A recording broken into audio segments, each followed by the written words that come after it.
Welcome to the Golf Carts 101 video series, featuring the Madjax XSeries, taking you through all the essentials in utilizing your new golf cart.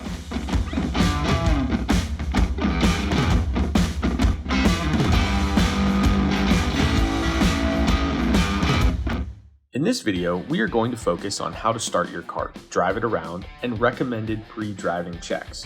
Let's get going. Starting and driving your golf cart is very similar to starting and driving a car. Put the key in the key switch and turn the cart on. Then use the reverse, neutral, drive selector, or R&D selector to change gears.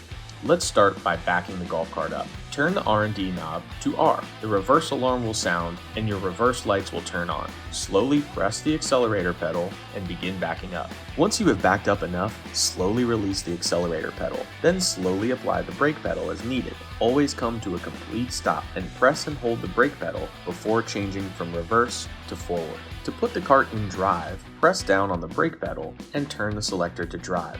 Then press down on the accelerator pedal again to begin moving forward.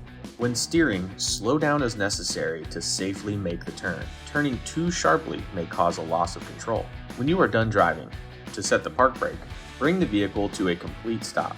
Then turn the key to off. The parking brake will automatically engage. Your golf car has a horn located on your stock. Simply press the button at the end to honk. Similar to a car, you can engage your turn signals by pushing up on the stock for right or down on the stock for left.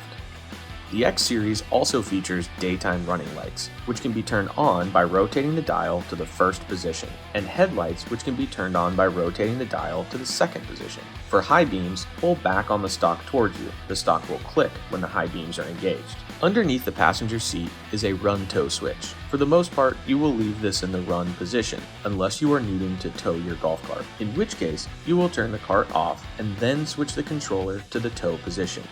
Before you begin driving, we recommend conducting vehicle pre-checks to ensure your vehicle is in tip-top condition.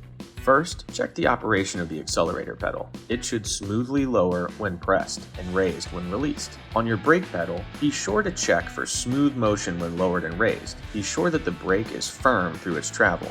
Then open the master cylinder reservoir under the seat to check for the appropriate brake fluid level. Sit in the front seat and check for abnormal free play in the steering wheel by moving the steering wheel slightly left to right. Check your tire's air pressure per the tire sidewall or manufacturer's recommendation. Typical golf cart tires should be between 20 and 22 psi. Finally, check the tread for excessive or uneven wear, deformation, or punctures, and verify all 4 tires are wearing evenly. Thanks for watching, and be on the lookout for more Golf Cart 101 videos.